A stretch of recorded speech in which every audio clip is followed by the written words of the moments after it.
friends and lovely people of the world. Welcome to our workout preview video for Tuesday, June 16th.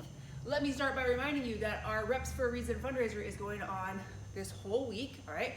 Please check your email, check social media so you kind of know what's going on.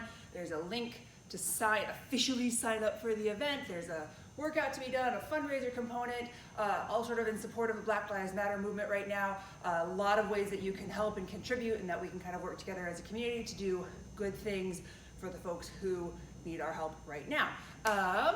Let us know if you have questions, but that's going on all week, and we will be doing that workout together on Saturday morning on Zoom if you'd like to join us for that. So please be part of that. It'll be fun, all right? Let's get to today's workout. So today's warm-up is 8-minute AMRAP of 15 jumping jacks, 3 per side of a lateral plank crawl, 7 PVC king squats, and 10 PVC overhead lunges. So you guys know jumping jacks, that lateral plank crawl, planking in that push-up position with the straight arms. You're just gonna take 3 steps to the right, 1, 2, 3, and then 3 steps to the left. So really keeping the shoulders activated and keeping the core tight and body in a nice straight plank position.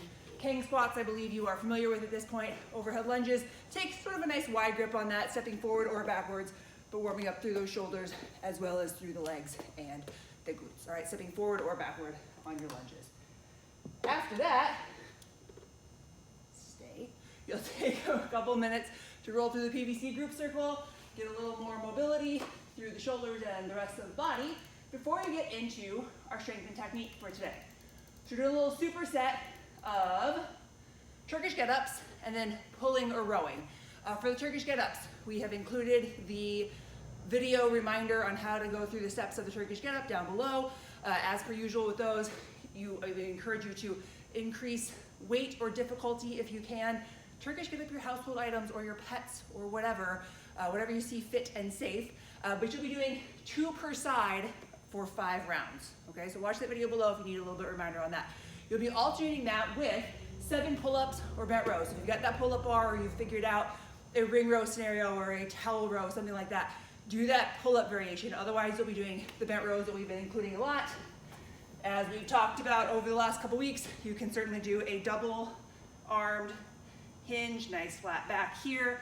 You could do that in a 2-handed goblet style here if your weight is a little bit heavier. You need to use both hands. You can do the lunge and lean variation, torso parallel with the ground. All right, plenty of options there. If you're gonna do a single-armed version like that, just hit 5 and 5, okay? Pretty self-explanatory, but let us know if you've got questions on how to make that work for you. All right, so after you've rolled through your 5 rounds of that, you're gonna get into a workout that looks pretty fun, if you ask me. All right, we've got 22, 16, 10, not 21, 15, 9, 22, 16, 10, deadlifts, hang power cleans, shoulder to overheads, okay? If you have a barbell, if you're that lucky person, and you're doing this with weight, you can do that traditional deadlift, nice flat back, keeping the bar nice and close, 22 deadlifts, followed by 22 hang power cleans, a little hinge, pop, catch at the shoulders, okay? No full squat on that power clean, okay? And then shoulder overhead, strict press, push, jerk. Probably push, press, or push, jerk.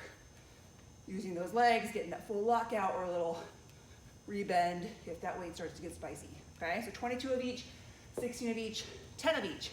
Alternatives, if you're working with let's talk double. Let's say you're the lucky person who's got matching dumbbells or kettlebells, all right? We can do a 2-handed, double-sided deadlift, weights outside the feet. We can do a double-handed hang power clean, still keeping the weights outside the legs here, generally speaking, especially with dumbbells, a hinge, popping up to the shoulders, keeping it close. You notice I am not like bicep curl kettlebell swinging. I am hinging, driving up tall, scooping right up to my shoulders, okay? Big shrug, explosive hips, pulling my shoulders. And then the shoulder to overhead, double-handed, push press, push jerk, that kind of thing. If you do have double kettlebells, I don't happen to have 2 here, you'll probably want to do a swing between the legs to the shoulders, okay? Do what feels natural with your double weights, okay? Lastly, if you're working with a single kettlebell or dumbbell, you can do all the other alternatives that we are very familiar with. So a sumo deadlift, a little wider stance, chest a little more upright, Keeping those hips down low though, okay? And then single arm hang power cleans and shoulder overhead. So just splitting the reps evenly. Hang, clean, hang, clean. So I would do 11 per side, and then I do 11 per side of my shoulder overhead, and then 8 and 8. You guys can do math, okay? So lots of options there, but this should be a really fun one. Get creative if you need to. All right, let's make it work. Let's have some fun. We talked about that hang power clean, making sure we're getting a big shrug, keeping that weight close. Shoulder overhead, use the legs, keep the core tight and nice upright torso. Regardless of what variation of that shoulder overhead you do, make these movements sound and safe and good quality, okay?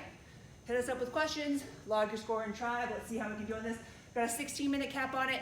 That's a nice guideline, but as per usual, roll past that if you're close to finishing when you get there. And lastly, we will finish today with some core work. Our recurring movement, the 30 plank toe taps. We'll go over those in a second. The milk the cows. It's a cute name, right? Yeah? Okay. I'm gonna lay down here. I'm gonna get myself into my sort of traditional sit-up position, feet flat, knees to the sky. I'm gonna do about half of a sit-up and not go past that. The reason I call it a milk the cow is because I'm gonna reach up and sort of awkwardly pretend like I'm milking a cow, okay? You could maybe call it reach for the stars if that's less weird to you, okay? But I'm going about halfway up, keeping my core really tight. So by only stopping myself here, I have to keep everything engaged so I don't just fall back down, okay? So it's reach, reach, or milk, milk, okay? Whatever visual resonates with you. And then those plank toe taps on either the palms or the elbows, whatever your preference is. Good plank position here, tapping the toe out, out, out, and out. Okay, each tap counts for 1, getting to 30 of those, keeping that really solid plank position. Have fun with this one. Have a great Tuesday. We'll see you guys tomorrow.